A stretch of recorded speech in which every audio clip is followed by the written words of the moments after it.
أعوذ بالله من الشيطان الرجيم. بسم الله الرحمن الرحيم.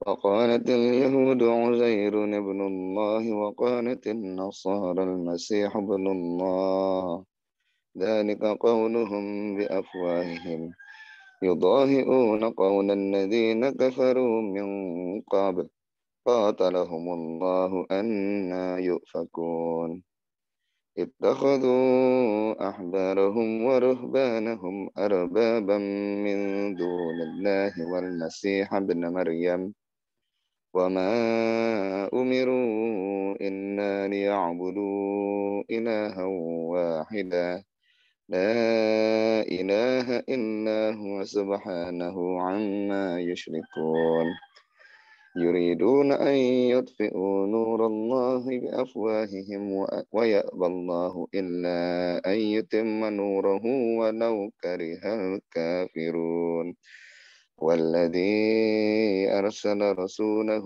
بالهدى ودين الحق ليظهره على الدين كله ولو كره المشركون صدق الله العظيم.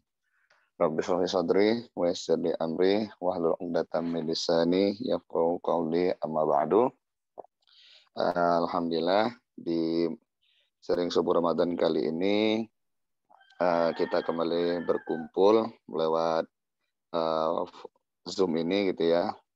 Dan mari di awal pertemuan ini kembali saya mengajak teman-teman semua untuk mari kita sama-sama meluruskan kembali niat kita bahwa untuk agar kegiatan kita pada pagi hari ini menjadi keberkahan, menjadi jalan kita untuk semakin dekat pada Allah, semakin dekat dengan firman-Nya, sehingga apapun yang kita lakukan pada pagi hari ini menjadi jalan turunnya keridhaan Allah kepada kita semua, dan khususnya keridhaan Allah untuk pengembangan komunitas semakin ke depannya. Amin ya rabbal alamin.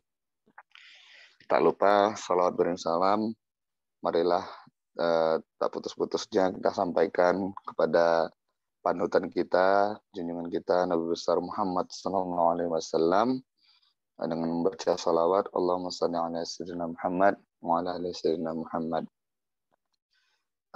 Baik, sebelumnya suara saya sudah terdengarkah ini? Sudah, Kak. Oke ya, baik. Ya, jadi saya izin share screen dulu. Materi kita pada pagi hari ini, insya Allah saya akan coba berbagi dengan teman-teman semua. Nih layarnya udah kelihatan ya? Sudah. Sudah ya, oke. Ya, jadi pagi ini saya akan coba sharing tentang surah At-Taubah dari ayat 30 sampai ayat 33. Tapi sebelum masuk ke sharing suratnya mungkin sedikit disclaimer dulu ya. Karena sejujurnya saat mau milih bahan di sini itu terus terang agak berat gitu.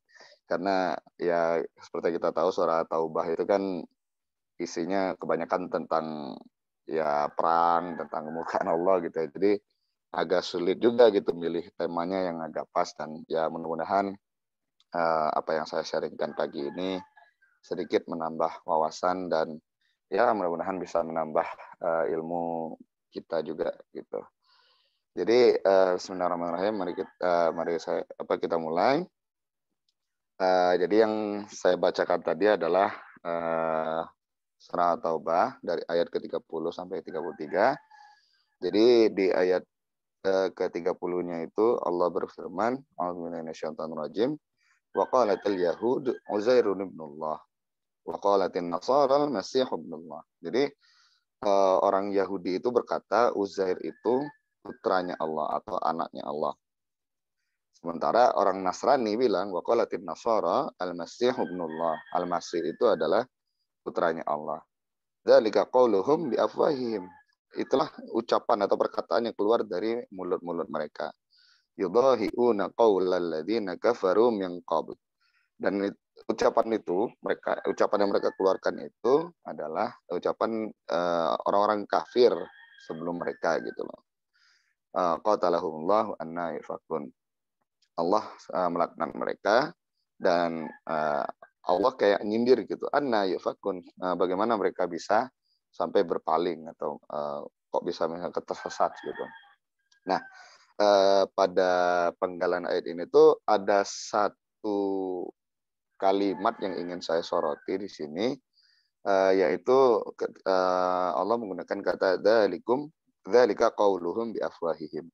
Nah, di sini tuh yang menarik itu Allah menggunakan bi afwahihim. Jadi kalau yang pernah saya dengar dari Ustaz Man itu penggunaan kata yang keluar dari mulut orang itu ada dua istilah. Ada bi afwahihim dengan mulut mereka, ada bi alsinatihim dengan lidah mereka. Nah, itu bedanya apa? Kalau bi afwahihim itu kalau kata Ustaz itu yang ngomong yang memang asal ngomong gitu loh. Asbun atau kalau kata orang itu asal bunyi gitu. Mungkin teman-teman udah sering lah gitu yang lihat orang yang nyerocos saja. Dia pokoknya ngomong aja ngoceh. Ngomong nggak mungkin ya bisa all day long gitu, sepanjang hari dia bisa nyerocos tanpa henti, yaitu orang yang biafwahim gitu. Orang yang ngomongnya biafwahim, pokoknya asal ngomong aja. Dia nggak peduli omongannya itu berbobot apa enggak, bermutu apa enggak, nyakitin orang apa enggak, bahkan benar apa enggak dia juga nggak peduli. Pokoknya dia mau ngomong. Itu adalah qauluhum biafwahim, yang perkataan yang pokoknya asal keluar dari mulutnya aja. Dia nggak peduli dengan konsekuensinya, dia nggak peduli dengan pemilihan katanya dan seterusnya. Beda dengan bi alsinatihim. Kalau bi alsinatihim itu articulate speech, artinya memang kata-kata yang disiapkan secara khusus, kata-kata yang teratur, yang rapi, yang ya pokoknya itu gimana ya? Kayak orang pidato atau orang ceramah atau orang yang memang ngomong itu diperhatikan setiap detil katanya gitu loh. Jadi dia ngomong itu nggak asal ngomong, tapi ngomong yang benar-benar sudah dipertimbangkan masak-masak setiap kata yang ingin diucapkan gitu. Itu articulate speech. Jadi perkataan yang benar-benar diperhatikan, yang rapi dan disesuaikan juga siapa audiensnya, konteksnya, kebutuhannya, tujuan dia itu pokoknya dipertimbangkan. Nah, di sini di ayat ini Allah saya kembali sedikit dulu. Jadi ketika Allah meng-highlight orang Yahudi yang berkata Uzair itu anak Allah dan orang Nasrani yang berkata bahwa Isa itu anak Allah, Allah menyebut ya itu tuh omongan-omongan yang pokoknya asal nyebut aja gitu. Allah itu orang-orang yang nyebut seperti itu ya mereka tuh asal bunyi doang gitu loh. Mereka nggak tahu apa yang mereka omongin gitu lah. Itu salah satu bentuk keignoransannya mereka seperti itu. Dan yang lebih parahnya lagi sebenarnya di part setelah ininya itu Allah menyebutkan yudahi'una qaulal ladzina kafaru min qabl. Dan bukti bahwa mereka itu hanya qauluhum bi afwahihim, cuman asal nyebut aja gitu, asal keluar aja omongannya adalah yaitu mereka cuman ngikutin gitu. Mereka cuman mengulang, meneruskan, mengikuti kata-kata orang-orang kafir yang datang sebelum mereka gitu loh. Atau kalau di mungkin ayat-ayat lain yang pernah kita dengar juga itu misalnya mereka mengikuti apa yang yang disembah oleh orang tua mereka, aba hukum gitu. Nah, itu salah satu bukti yang menjadi perbedaan ketika orang yang hanya ikut-ikutan dengan orang yang tahu persis kenapa dia melakukan itu. Nah, ibrohnya apa buat kita? Ya, ibrohnya buat kita adalah pertama hati-hati dengan perkataan. Karena apalagi di zaman sekarang ini kita berada di dunia di mana informasi itu luar biasa banyaknya yang kita sendiri bahkan mungkin sulit untuk memfilternya. Mau menjauh nggak bisa, mau lari nggak bisa, mau konfirmasi juga mungkin sulit gitu ya. Jadi poin pentingnya, refleksi pertama yang saya sampaikan dari ayat ini, ya walaupun mungkin nggak langsung berkaitan dengan konteks ayat ataupun surah ini turun gitu ya, tapi saya ingin meng-highlight itu aja. Salah satunya adalah pertama, hati-hati dengan perkataan. Apalagi di zaman di mana sosial media, di mana penggunaan aplikasi pendukung seperti WhatsApp, Telegram, Twitter, Instagram, Facebook dan segalanya itu, di mana perkataan itu sekarang bahkan nggak perlu kita ucapin, kita tinggal forward, kita tinggal kopas. Itu hati-hati. Jangan sampai status-status kita, pesan-pesan yang kita forward itu ya cuma asal forward. Gitu. Tapi kita lihat dulu, kita filter dulu, kita intinya kita harus melihat situasi dan kondisinya seperti itu. Karena meskipun kebenaran itu benar, pasti yang namanya kebenaran itu hak itu ya benar gitu loh. Tapi kita juga harus melihat situasi dan kondisinya gitu loh. Tidak semua kebenaran itu kemudian harus pokoknya yang penting gue sampaikan walaupun itu benar gitu. Enggak seperti itu juga gitu loh. Ada kaidahnya sendiri untuk hal-hal seperti itu gitu. Dan mungkin penekanannya di sini juga yang saya sampaikan, ya hari ini status kita, setiap kata-kata kita itu di sosmed-sosmed kita itu ya itu sama aja dengan mulut kita gitu. Bahkan lebih parah kalau menurut saya. Karena kalau hanya ucapan, ya pertama kita sendiri yang ngomong juga belum tentu ingat, yang kedua orang yang dengar juga belum tentu ingat gitu. Tapi kalau bentuknya kayak tulisan seperti sekarang, itu jejak digital itu kan sadis ya kalau udah sekarang itu ya. Jejak digital itu luar biasa. Kita salah ngomong sekarang itu 5 tahun, 10 tahun lagi orang bisa meng-capture itu dan bisa reminder kita lagi gitu loh. Nah, itu makanya kita harus hati-hati dengan ucapan-ucapan kita, dengan apa yang kita tulis, dengan apa yang kita sampaikan, apalagi di dunia kayak sekarang. Kalau kata pesan orang dahulu, mulutmu harimaumu. Kalau sekarang mungkin statusmu harimaumu, kira-kira seperti itu. Jadi intinya salah satu poin penting yang ingin saya sampaikan dari ayat 30 ini adalah hati-hati dengan perkataan. Jangan sampai kita termasuk orang-orang yang hanya mengikuti. Tapi ya benar-benar kita cerna dulu, kita berupaya untuk memverifikasi, memfilter, sehingga ketika pesan itu disampaikan, itu disampaikan dalam kondisi yang kita sudah dengan sadar. Gitu. Kita dengan sadar meneruskannya, kita tahu konteksnya, kebutuhannya seperti apa. Kalau saya lupa berapa tahun yang lalu deh kayaknya, jadi sempat ada kayak bagan alur, ada yang pernah sekreatif itu gitu. Kayaknya mungkin mengambil dari ceramah yang mungkin Agim atau siapa saya lupa. Jadi sempat dibikin diagram alur untuk kayak ada checklistnya sebelum meneruskan pesan gitu. Jadi dilihat dulu pesannya benar atau tidak. Kalau benar, nah terus dicek lagi apa gitu. Pokoknya ada bagian. Nah itu mungkin bisa kita terapkan gitu supaya sebagai sebagai bentuk penjagaan diri kita lah. Jangan sampai kita pokoknya asal lihat kayak ada pesan agak bagus dikit forward, ada ini dikit langsung forward.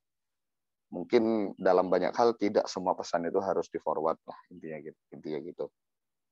Oke, itu dari ayat yang pertama dari At-Taubah 30. Kemudian untuk ayat selanjutnya di At-Taubah 31, ittakhadhu ahbarahum wa ruhbanahum arbabam min dunillah. Jadi mereka menjadikan ahbarahum, orang-orang alimnya Yahudi itu, waruhbanahum, dan rahib-rahibnya. Intinya ini sebenarnya pada orang-orang solehnya di kelompok Yahudi dan Nasrani. Kalau di kita mungkin para ulama dan kiainya kita lah gitu ya. Jadi mereka menjadikan orang-orang tersebut arbaban, sebagai rob min dunillah, selain Allah gitu loh. Wal Masih ibnu Maryam, dan juga Al Masih ibnu Maryam itu mereka jadikan rob mereka gitu. Wa ma uridu illa liya'budu ilaha wahid. Padahal mereka hanya diperintahkan untuk tidak menyembah kecuali Tuhan yang satu. Nah, jadi orang Yahudi dan Nasrani itu pada dasarnya perintahnya sama gitu. Mereka itu disuruh menyembah kepada Tuhan yang satu, ilahan wahidah, La ilaha illahu subhanahu amma yusyrikun. Tidak ada Tuhan selain Dia, Maha Suci Dia dari apa yang mereka sekutukan. Kemudian di ayat 32-nya, yuriduna ayyutfi'u nurallahi biafwahihim. Dan mereka hendak memadamkan cahayanya Allah dengan mulut-mulut mereka. Biafwahihim lagi diulang. Allah ulang di sini penggunaan biafwahihim. Wa ya'ballahu illa ayyutimma nurahu walau karihal kafirun. Tapi Allah menghalaunya atau Allah menolaknya, malah atau illa ayyutimma nurahu, malah Allah ingin menyempurnakan cahayanya. Walau karihal kafirun, meskipun orang-orang kafir itu tidak menyukainya. Nah, kedua ayat ini ada satu hal lah setidaknya yang ingin saya highlight di sini. Pertama di part yang wayak ballahu illa ayyutimma nurahu walau karihal kafirun. Di sini saya coba ingin meng-highlight kata kariha. Kariha ini luar biasa gitu ya.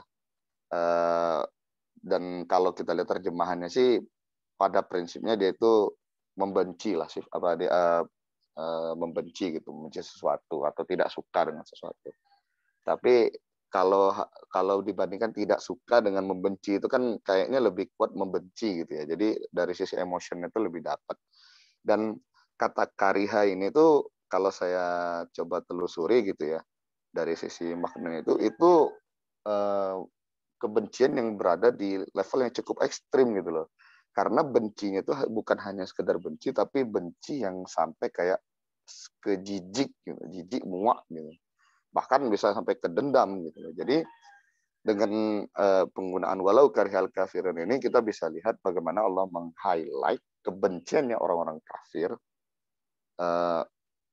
terhadap nurullah, terhadap cahayanya Allah, dan dalam konteks ini adalah kalamnya, yaitu Quran, firman Allah ini gitu loh. Nah, kata kariha ini juga menjadi menarik karena mungkin teman-teman udah sering juga, dihadari atau tidak, sebenarnya saya yakin teman-teman sudah sering gitu mendengar penggunaan kata kariha ini, walaupun mungkin dalam bentuk yang lain. Seperti misalnya ada perintah berjihad itu kan, pergilah kamu dalam keadaan ringan ataupun berat, itu penggunaannya sama, khifafan au karhan, itu akar katanya sama. Atau mungkin kalau nggak salah ada yang tentang sedekah itu juga sama, dalam keadaan ringan atau berat itu penggunaan katanya karahan juga. Atau banyaklah dalam Quran itu penggunaan kata yang akar katanya karoha ini tuh banyak gitu loh. Yang itu maknanya bisa berbeda-beda tergantung konteksnya. Dia bisa artinya membenci, bisa artinya terpaksa, bisa kadang-kadang diartikan dalam keadaan berat juga gitu. Yang intinya harus memaksa gitu. Ya, intinya konteks makna itu sangat luas sekali kata kariha ini. Nah, yang menarik juga yang ingin saya highlight di sini adalah penggunaan kata kariha dalam hukum fikih yang sering kita dengar juga, saya yakin teman-teman udah sering dengar, yaitu makruh. Kata makruh itu asal katanya itu, akar katanya itu sama dengan kariha ini itu. Dan yang kemarin itu saya tertariknya begini. Dulu ketika saya masih SD gitulah, SD SMP gitu kan, diajarin hukum fikih itu kan pokoknya ada 5 gitu.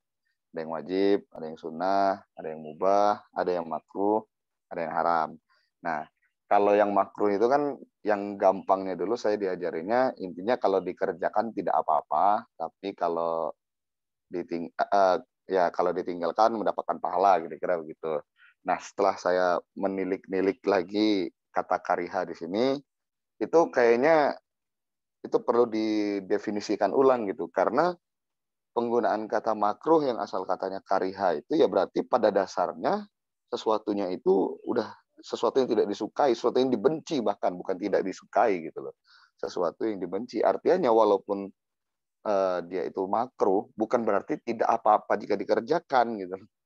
Tapi ya memang sebisa mungkin tinggalkan aja, udah itu udah dikit lagi haram sebenarnya gitu loh. Cuman dia nggak sampai ke statusnya haram aja gitu. Jadi bagi saya pribadi untuk penggunaan kata karoha ini luar biasa sekali, karena ya itu pada prinsipnya dia adalah mengandung sesuatu yang dibenci gitu loh. Bukan hanya tidak disukai, tapi memang dibenci. Jadi kita bisa rasakan perbedaan emosionalnya ketika kita ngomong saya tidak suka dengan saya benci. Nah itu kalau bagi saya pribadi sih level emosionalnya lebih jauh yang benci gitu loh. Kalau hanya sekedar tidak suka, ya itu masalah ya masih inilah masih taraf ringan lah. Tapi kalau udah sampai benci berarti udah berat gitu loh. Nah itu yang ingin saya highlight di sini situ. Jadi orang kafir itu dia benci gitu loh dengan firman-firman Allah itu. Jadi ya mereka nggak suka banget gitu, benci banget dengan apa yang Allah turunkan ini. Tapi Allah tetap ingin menyempurnakannya karena ya inilah ketinggian kalimat Allah itu. Jadi walaupun mereka nggak suka, mereka juga nggak bisa ngapa-ngapain. Walau karihal kafirun. Kemudian di ayat selanjutnya, walladzi arsala rasulahu bil huda wa dinil haqqi liyuzhirahu 'ala dini kullih. Dialah atau Allah yang mengirimkan rasulnya dengan dengan petunjuk bil huda wa dinil haq dan agama yang benar liyuzhirahu 'ala dini kullih untuk diunggulkan atas segala agama atau dimenangkan atas agama-agama seluruhnya walau karihal musyrikun. Digunakan lagi karihal di sini walau karihal musyrikun. Nah, walaupun orang-orang musyrik tidak menyukai. Tapi yang menarik di sini liyuzhirahu 'ala dini kulli. Mungkin kita perlu agak sedikit lebih merenungkan nih yang satu ini. Kenapa? Ya alhamdulillah mungkin kita di komunitas SNAK ini diberikan Allah hidayah gitu ya. Allah memberikan kita hidayah untuk mempelajari agama ini lebih jauh, mempelajari ayat-ayatnya lebih jauh, mempelajari Quran lebih jauh, mempelajari kalamnya gitu, serius mempelajari agama. Tapi pernah nggak sih kita lihat orang-orang di luar kita gitu loh, atau mungkin orang-orang di luar sana gitu. Apalagi di zaman saat ini, di mana banyak orang itu udah nggak peduli dengan agama gitu. Banyak orang yang sudah menganggap ya agama itu urusan privasi aja, urusan pribadi masing-masing gitu loh.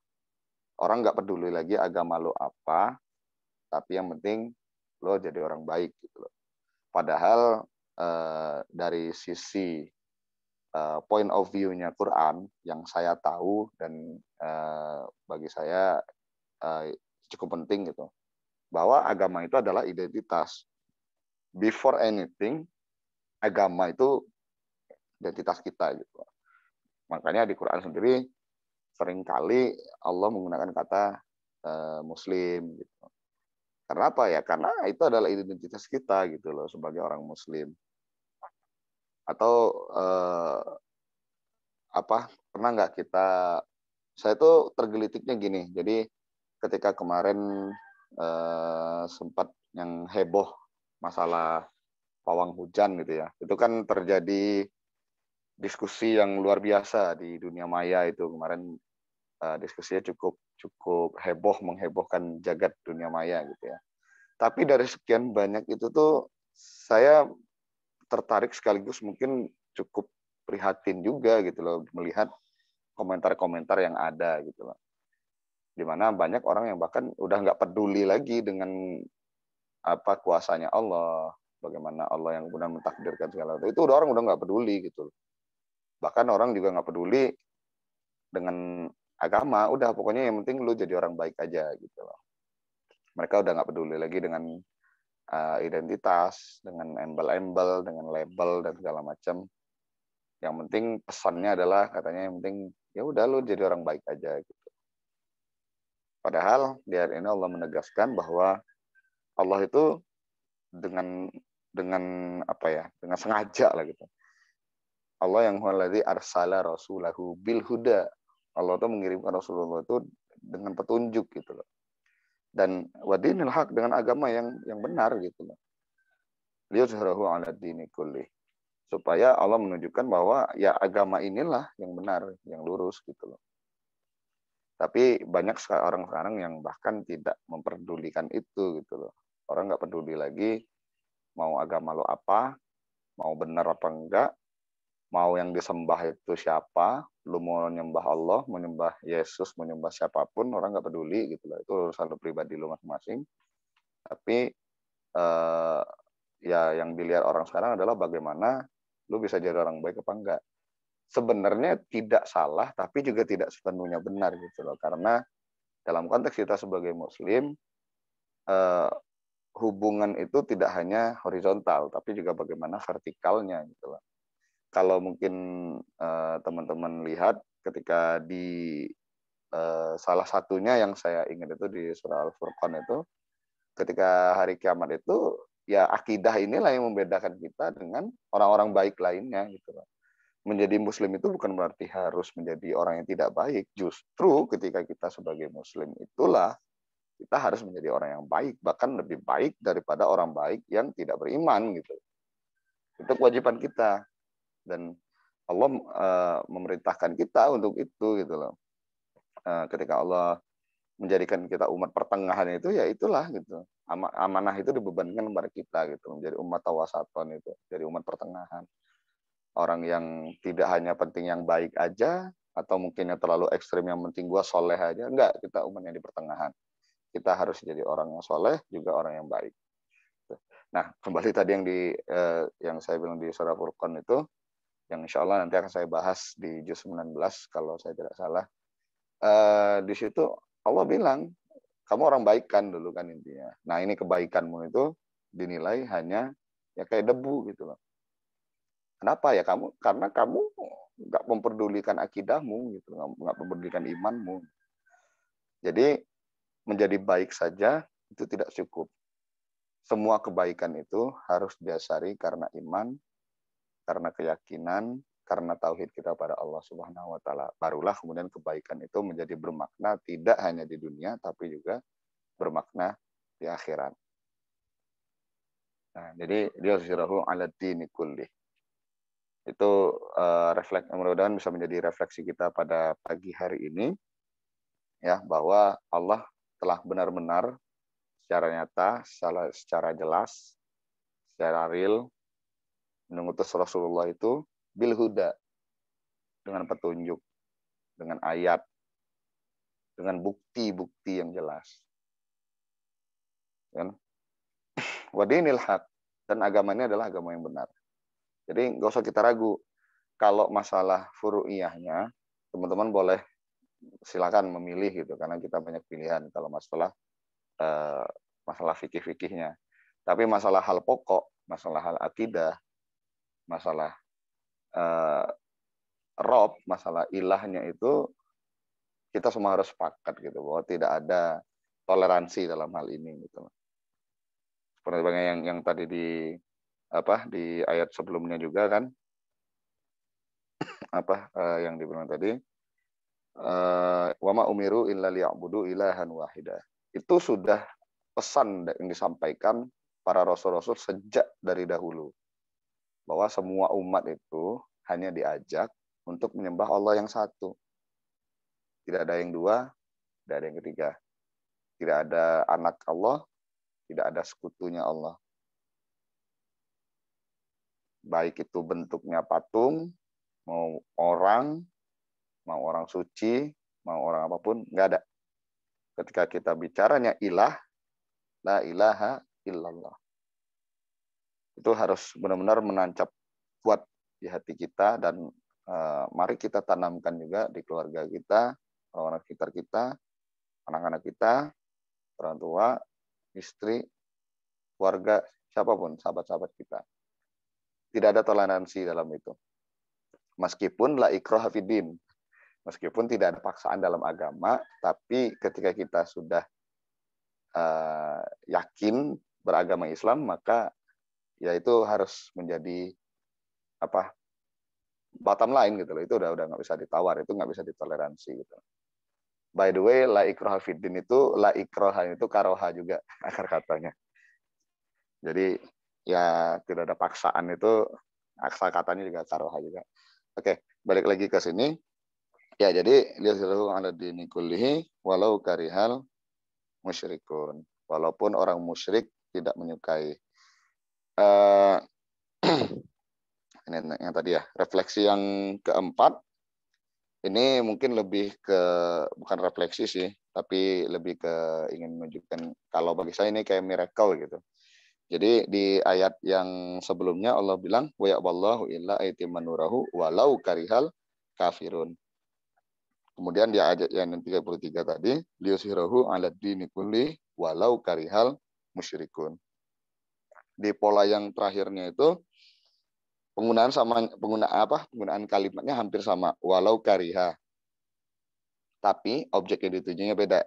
Yang satu al-kafirun, yang satu al-musyrikun. Nah, ketika bicaranya tentang nur, wa ya'ballahu illa itimman nurahu, kata Allah, ketika Allah ingin menyempurnakan cahayanya, maka objeknya adalah kafirun. Kenapa? Karena kafirun itu orang yang menyembunyikan. Kalau mungkin teman-teman pernah istilah dengar kegelapan, darkness gitu kan. Jadi kegelapan itu kan sebenarnya tidak ada, yang ada adalah ketiadaan cahaya gitu loh. Saya suka sekali itu dengan kata-kata itu. Jadi ketika Allah bicaranya cahaya, maka targetnya adalah orang kafir gitu, orang yang ketiadaan cahaya gitu loh. Orang yang menyembunyikan cahaya.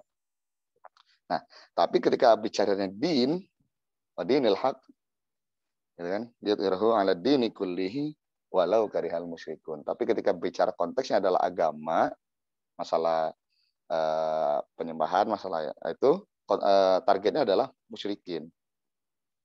Karena musyrik itu kan menyekutukan Allah. Nah, ketika konteksnya din, maka target audiensnya adalah walau karihal musyrikun.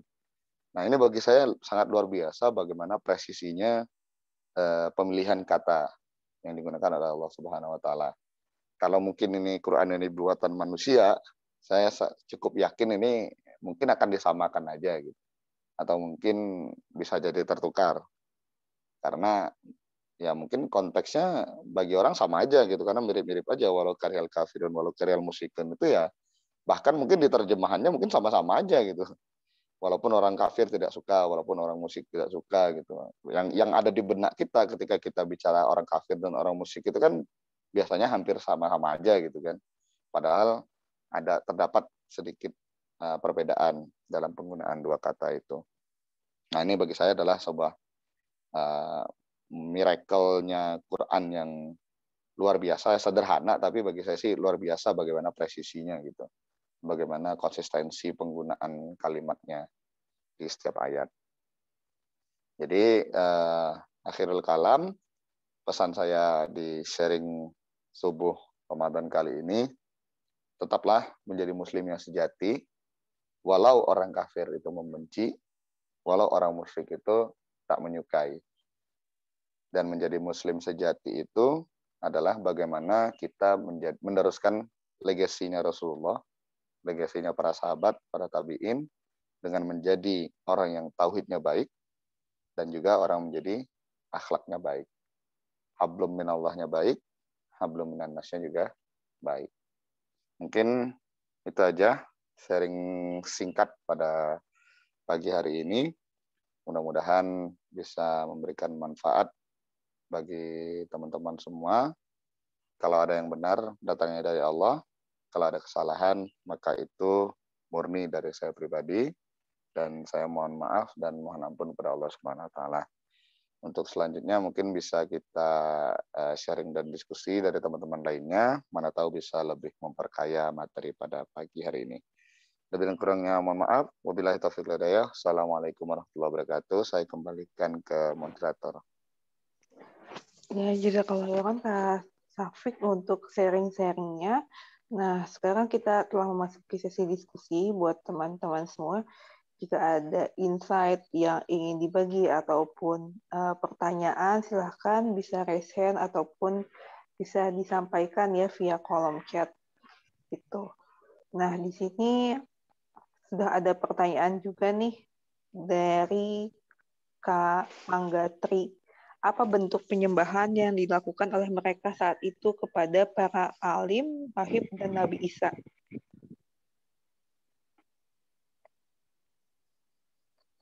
Tuh, ini langsung dijawab apa gimana? Langsung dijawab aja. Oh, oke. Dari siapa tadi? Dari Kak Angga Tri ya. Kak Angga, apa Enggak, bentuk enggak ya. penyembahannya? Iya, saat itu. Ya, terima kasih atas pertanyaannya dan ini terus terang berat nih saya jawabnya. Ini tolong nanyanya jangan berat-berat ya. Karena ngeri saya jawabnya. Ya, kalau ditanya bentuk penyembahannya seperti apa, wallahu alam. Jujur saya sendiri nggak tahu, saya belum mengkaji sampai sejauh itu. Tapi ada satu hal yang bisa mungkin relate lah dengan teman-teman sekarang. Pernah nggak kita ngelihat orang, apalagi mungkin di zaman sekarang ini gitu ya, ketika kita mengidolakan seseorang, kita tuh kayak menuhankan dia gitu. Pokoknya kalau idola kita tuh ngomong apa aja, langsung kita anggap itu benar. Kalau ada idola kita itu orang mencela dia, orang mencela idola kita tuh kemudian kita langsung membelanya habis-habisan. Gitu. Nah itu mungkin dalam pandangan saya itu adalah salah satu bentuk tanda petiknya ya penyembahan juga sebenarnya. Gitu. Makanya yang bisa saya relate sih dengan kondisi dunia pada zaman ini ya kira-kira menyembah para rahib, para pendeta, para rahib-rahib tadi yang disebutkan itu ya kira-kira seperti itu gitu. Karena kalau ini Allah alam saya nggak tahu benar apa enggak ya, tapi yang saya punya informasi yang saya ketahui itu kira-kira begitu. Jadi kalau kayak di umat Kristiani itu para pendeta, para bapak itu kan orang suci gitu bagi mereka. Setiap perkataannya itu ya kayak mewakili perkataannya Tuhan Yesus mereka bagi mereka gitu. Jadi pokoknya ya pendetanya itu nggak bisa salah, nggak mungkin salah gitu.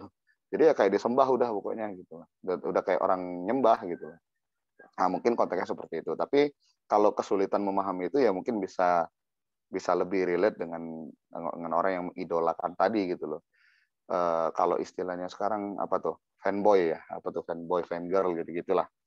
Nah itu kan kita bisa lihat ketika di zaman sekarang orang yang mengidolakan suatu grup atau bahkan suatu person gitu kan secara berlebihan, yaitu perlu hati-hati juga gitu karena itu sudah kalau saya entahlah saya berapa kali ngelihat gitu membaca komen, membaca tanggapan-tanggapan di sosial media itu luar biasa gitu loh. Udah kayak orang nyembah Tuhan. Gitu. Pokoknya idolanya itu nggak bakal salah, nggak bisa salah.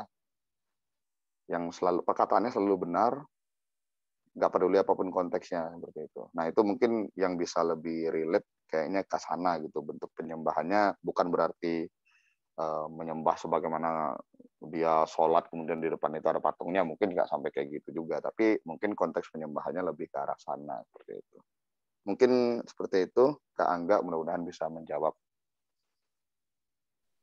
Ya, terima kasih Kak Safik. Dan di sini kita ada pertanyaan yang kedua dari Kak Cantika. Jadi mungkin Kak Cantika apakah mau disampaikan langsung nih pertanyaannya? Kalau cukup ini ya dalam dari Kak Cantika, apakah mau disampaikan langsung untuk pertanyaannya?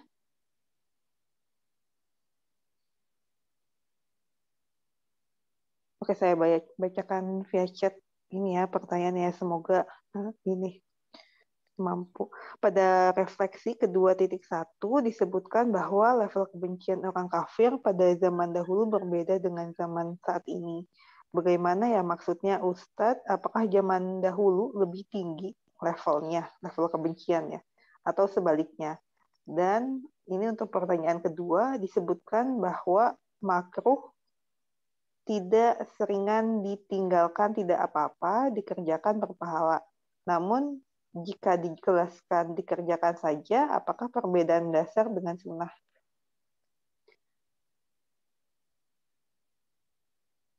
Oke, baik. Iya. Jadi yang pertama terkait level kebencian tadi Level itu ya. kebencian. Iya. Ya. Ini begini, jadi ketika saya membuat refleksi ini itu konteksnya begini. Saya mungkin jelasin konteksnya aja ya, karena belum tentu mungkin makna yang sesungguhnya seperti itu, karena ini kan sharing berdasarkan apa yang saya pahami gitu ya. Jadi konteksnya seperti ini. Kebencian apa? Kenapa saya bilang kebencian orang dulu itu lebih tinggi? Pertama, satu, dulu itu ahli kitabnya itu tanda petiknya lebih cerdas dan lebih mengetahui, masih penyimpangannya itu masih belum separah sekarang gitu loh. Dimana kalau dulu tuh karena gini, para rahib, para orang-orang alim, ahli kitab zaman dulu itu, mereka konteks itu sedang menunggu-nunggu apa istilah mereka tuh Mesiah gitu ya. Apa sih istilahnya itu? Pokoknya ya orang suci yang ditunggunya itulah gitu kan, rasul rasul terakhirnya itulah gitu kan. Jadi konteksnya itu lebih ke sana gitu, dan mereka mengetahui gitu loh, mengetahui ciri-ciri tanda-tanda yang sudah Allah tunjukkan dalam kitab-kitab sebelumnya di Taurat, di Injil. Maka ketika kemudian yang datang itu Rasulullah membawa firman-Nya, maka kebenciannya itu kayak gimana ya? Kalau saya membayangannya gini loh, orang-orang yang tahu persis apa yang terjadi dengan orang-orang yang membenci hanya karena tanda petiknya ikut-ikutan gitu, itu beda gitu loh. Orang yang membenci karena mengetahui itu ya dia benci kan emang dia tahu gitu loh, karena nggak sesuai dengan apa yang dia harapkan, nggak sesuai dengan apa yang mungkin dia ekspektasikan pada saat itu, ya akhirnya dia nggak suka gitu loh.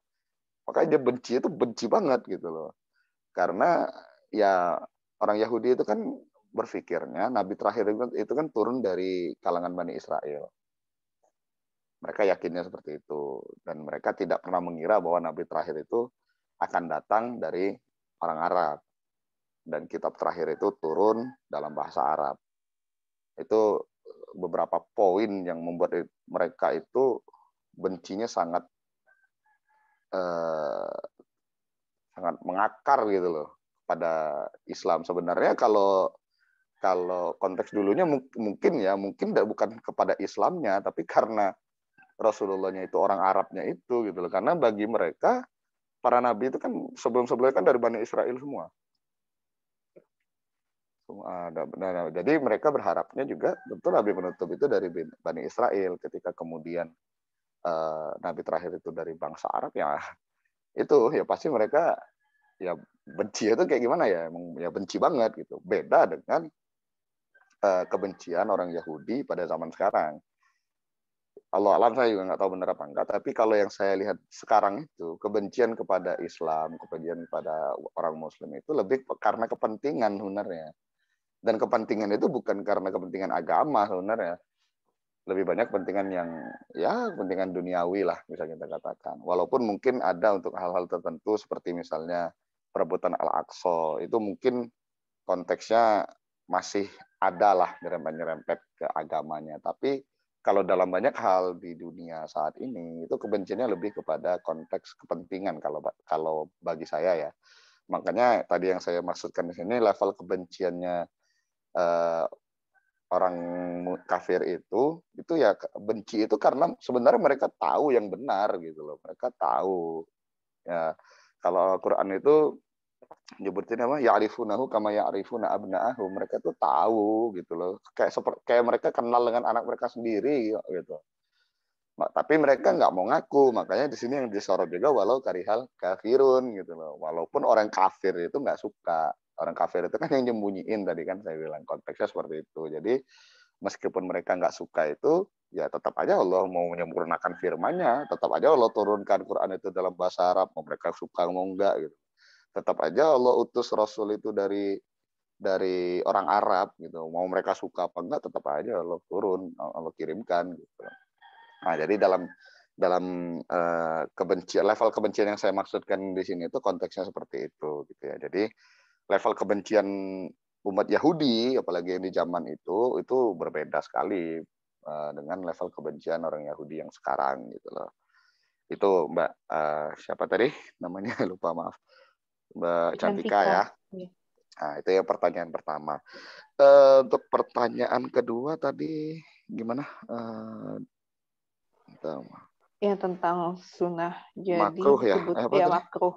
Disebutkan bahwa Gimana? makruh tidak ini ya, disebutkan bahwa makruh itu ditinggalkan tidak seringan, ditinggalkan tidak apa-apa, dikerjakan berpahala. Namun jika dijelaskan dikerjakan saja, apakah perbedaan mendasar dengan sunnah?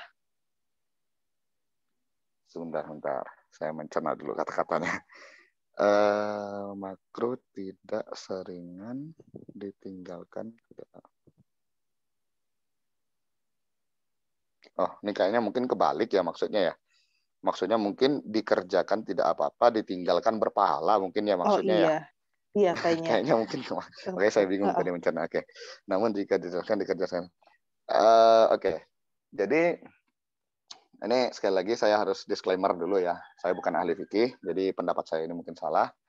Tapi untuk menjawab pertanyaan ini, saya coba sampaikan begini. Makruh itu pada dasarnya perbuatan itu dibenci.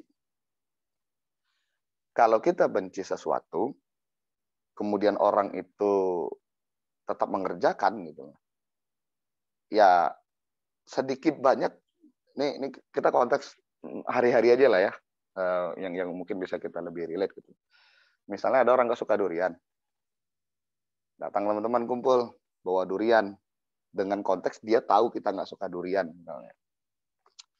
Ketika orang tahu kita nggak suka durian, tapi dia tetap datang bawa durian, dalam hati kita pasti ada tuh terdetik, duh ngapain sih bawa durian, udah tahu gue nggak suka gitu kan. Tapi ya nggak sampai dalam konteks haram juga, karena yang dibawa itu pada dasarnya sesuatu yang mubah gitu loh kan. Kemudian bisa jadi makruh karena ya kita nggak suka gitu loh. Jadi konteksnya makruh itu ya kenapa ditinggalkan itu bisa berpahala, karena ya itu tadi gitu loh. Karena ya udah tahu orang nggak suka gitu. Kenapa masih dikerjakan gitu sih. Jadi kayak ya udah sih, kalau udah tahu itu tuh dibenci dan kita meninggalkan sesuatu yang dibenci itu kan berpahala gitu loh. Jadi kayak berpahala gitu loh. Karena kita meninggalkan sesuatu yang dibenci oleh Allah gitu loh. Nah, sementara konteksnya sunnah itu kan dalam banyak hal adalah mengikuti apa yang dilakukan atau apa yang disampaikan oleh Rasulullah dalam banyak hal gitu kan. Bukan yang saya pahami seperti itu. Jadi mengikuti karena memang sesuatu itu adalah bonus atau tambahan dari apa yang just a minimum action lah. Contoh aja, misalnya dalam sholat itu kan banyak sekali, atau dalam wudhu lah yang lebih gampang. Mungkin kalau sholat terlalu banyak. Dalam wudhu aja misalnya. Kan yang wajib itu kan cuma 6. Mulai dari pasang niat, basuh muka, cuci tangan, basuh rambut, basuh kaki, tertib. Kan kalau dari fikihnya kan rukunnya cuma 6 itu gitu loh. Nah, tapi kan kita diajarin juga basuh tangan dulu, kumur-kumur dulu, istimsyak ya istilahnya, masukin air ke hidung dulu. Kemudian sebelum kita basuh kaki, bersihin kuping dulu. Nah, itu kan amalan tambahan yang memang itu disukai. Nah, jadi standpoint-nya itu perbedaannya adalah yang makruh itu standpoint-nya memang default-nya itu sesuatu yang dibenci. Kalau sunnah itu standpoint-nya adalah sesuatu yang memang dicintai, yang disukai gitu. Maka tentu ketika yang dibenci kalau kita kerjakan, ya mungkin secara hukum fikihnya nggak apa-apa, tapi alangkah lebih bagusnya kalau kita menghindari sesuatu yang dibenci gitu. Tapi kalau yang sunnah, karena standpoint-nya adalah sesuatu yang disukai, kalau kita nggak ngerjakan, ya mungkin kita yang rugi gitu loh. Kita yang rugi, bukan sebenarnya bukan nggak apa-apa, kita rugi gitu loh, karena kita bisa mendapatkan sesuatu yang lebih, tapi nggak kita kerjakan. Nah mungkin gitu. Jadi kalau saya mungkin bisa mudah-mudahan bisa lebih relate ke arah sana gitu ya. Jadi standpoint-nya beda antara makruh dan sunnah. Makruh itu standpoint-nya dasarnya dari sesuatu yang memang dibenci, sunnah itu standpoint-nya dari sesuatu yang disukai. Gitu. Allah alam bisawab, mudah-mudahan bisa menjawab pertanyaannya. Ya, terima kasih Pak Taufik untuk tadi jawabannya, dan untuk teman-teman di sini jika ada insight yang ingin ditambahkan ataupun sharing dipersilahkan juga ya. Dan kalau misalnya mau ada pertanyaan juga dipersilahkan. Nah, mungkin di sini kalau misalnya saya lihat dari list partisipan ya, dari Pak Mujiono, kalau misalnya ada insight yang ingin ditambahkan ataupun Ada koreksi juga nggak apa-apa, Mbak. kalau misalnya ada ilmu-ilmu yang ingin di-sharing ke kita juga dari Pak Hanif, dari Bu Hafni, dari Pak Andi, ataupun teman-teman semua di sini nih untuk sharing-sharing insight ataupun ada wawasan-wawasan baru nih yang terkait tadi surat Al-A'raf, terus juga pertanyaan dari teman-teman ya tadi tentang penyembahan ataupun terkait dengan sunnah dan juga makruh, dipersilahkan ya. Mungkin apakah ada yang ingin ikut sharing juga tambahan?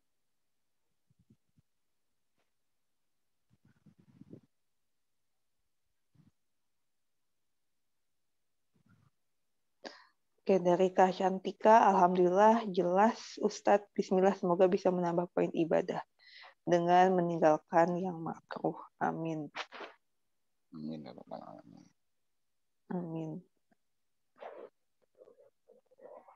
Dari Pak Mujiono, mungkin Pak Mujiono yang kemarin ikut sharing juga nih buat kami semua di sini, apakah ada yang insight yang ingin ditambahkan ataupun berbagi terkait dengan Al-A'raf ataupun juz 10 atau Mbak. atau Pak Hanif Acep? Terima kasih atas kesempatannya, Pak Fauzi ini ya. Kita menemukan begini, ini ayat At-Taubah ayat 31 sampai 33 itu mirip dengan di surat As-Saff ya. Bahkan di surat As-Saff ayat ke-8 dan 9. Di ayat 9 itu isinya persis. A'udzubillahi minasyaitonirrajim. Huwallazi arsala rasulahu bil huda wa dinil haqqi liyudhhirahu 'ala dini kullihi walau karihal musyrikun. Adapun yang ayat 8 itu agak sedikit berbeda redaksinya. Kalau di As-Saff itu yuriduna liyutfi'u nurallahi bi afwahim wallahu mutimmu nurihi walau karihal kafirun. Biasanya ini kalau saya pernah beli bukunya siapa itu? Kayak Ahsin Sakha ya. Beliau mengumpulkan ayat-ayat yang mirip. Biasanya itu bagi yang menghafal Al-Quran itu diperhatikan biar nggak ketukar. Misalkan ketukar antara baca As-Saff dengan baca At-Taubah. Tapi di sisi lain makna-makna yang mirip itu juga memperkaya pemahaman kita tentang satu ayat ini, tentang satu ayat. Nah, misalkan ya ayat apa ya? Innallaha la yughayyiru ma biqaumin hatta yughayyiru ma bi anfusihim. Nanti ada di ayat yang lain redaksinya mirip, pesannya tidak sama persis tapi pesannya mirip. Sesungguhnya Allah tidak mengubah nikmat suatu kaum sehingga sampai kaum itu mengubahnya sendiri. Nah, itu untuk memperkaya pemahaman kita bahwa ada ayat yang mirip. Nah, bedanya apa di As-Saff itu, kalau yang walau karihal kafirun itu diawali dengan wallahu mutimmu nurihi, dan Allah penyempurna cahayanya. Sedangkan di At-Taubah itu bunyinya yuriduna ayyutfi'u nurallahi bi afwahim wa ya'ballahu illa ayyutimma nurahu, dan Allah tidak enggan untuk kecuali untuk menyempurnakan cahayanya. Ini kalau bahasa terjemahan harfiahnya. Jadi di dua ayat ini sama bahwasanya Allah itu tidak peduli. Itu juga seperti di surat Asy-Syams ya. Itu di ayat terakhirnya surat Asy-Syams itu kan tentang orang-orang yang membunuh onta gitu kan. Itu di situ Allah tidak takut apa? Wala yakhafu uqbaha. Kan di situ fakadzabu faqaruha fadamdam alaihim rabbuhum bidzambihim fasawwaha wala yakhafu uqbaha. Allah tidak takut tentang akibat dari balasan kepada orang-orang kafir itu. Artinya begini ya, kalau kita manusia itu kan ada sebab akibat ya. Ada kalau kita membenci akan dibenci balik gitu. Dan kadang ada kegentaran untuk melakukan itu kan. Nah, kalau kita punya sikap itu, nah cenderungnya di masyarakat itu ada namanya safety player ya, orang yang bermain aman. Bermain aman itu apa? Ya kalau dia di kubu A, dia akan berkata seperti kubu A. Kalau dia berada di kubu B, dia berada di kubu B. Nah, sikap ini kalau dalam akidah itu akan masuk ke nifak ya. La ilaha ula wa la ilaha ula ya, tidak ke satu kelompok dan juga tidak ke kelompok yang lain. Mungkin kalau dalam muamalah, dalam hal yang sepele-sepele, mungkin no problem ya. Misalkan saya main ke kubu penyuka bakso, ya, saya bilang saya suka bakso, gitu kan. Kemudian saya bilang ke kubu suka mie ayam, saya bilang saya suka mie ayam. Atau antara kubu bubur diaduk sama bubur yang nggak diaduk, gitu. Nah, itu mungkin no problem. Tapi kalau sudah berkaitan dengan tauhid, dengan akidah, ya, ini problem besar, gitu kan. Karena itu artinya kita mudabdabina baina dzalika la ilaha ula'i wa la ilaha ula. Nah, kita ini seorang yang pelin-pelan ya. Dan jeleknya pelin-pelan itu apa ya? Istilahnya itu seperti burung onta, burung bukan, onta juga bukan. Burung nggak bisa terbang, onta nggak bisa dikendarai seperti onta. Nah itu dan Allah tidak takut untuk apa ya? Apa seandainya orang kafir membenci Allah, karena apa hubungannya? Orang kafir itu hamba, Allah itu khalik, Allah itu Rabb. Nah ini satu pesan penting dalam ayat ini, artinya kalau orang psikologi modern itu kita tidak harus menyenangkan semua orang, gitu. Karena kalau kita ingin menyenangkan semua orang itu mustahil. Ridhon nasi ghayatun la tudrak. Karena ridho manusia itu adalah cita-cita yang mustahil tercapai. Man saya baca meme itu, la tuhawil is'adal jami, fa anta lasta adanal maghribi. Nah, ini sih guyonannya. Jangan berusaha menyenangkan semua orang ya, karena kamu bukanlah adzan maghrib. Karena adzan maghrib itu semua orang senang karena mau buka puasa. Nah, itu dalam hal ya sederhana saja bahwa dalam sehari-hari pun kita harus punya sikap, meskipun gitu ya. Itu di era sekarang itu tidak harus kita menyampaikan strong opinions in everything. Jadi kita juga nggak harus, saya nggak suka saya tulis itu. Ada kalanya ya tahan diri aja gitu. Karena kan nggak harus laporan itu. Saya kan nggak ditanya gitu. Bukan seorang yang ditodong harus menjawab terhadap satu isu gitu. Jadi kita harus memilah ya mana wilayah yang kita punya sikap dan kita ekspresikan, ada wilayah yang kita punya sikap dan tidak perlu terlalu diumbar gitu ya. Karena itu juga perlu pertimbangan tertentu. Nah, tadi yang menarik bahwa di sini ya kita harus punya sikap dalam hal beragama ya. Dan ini juga menjadi pelajaran penting kita dalam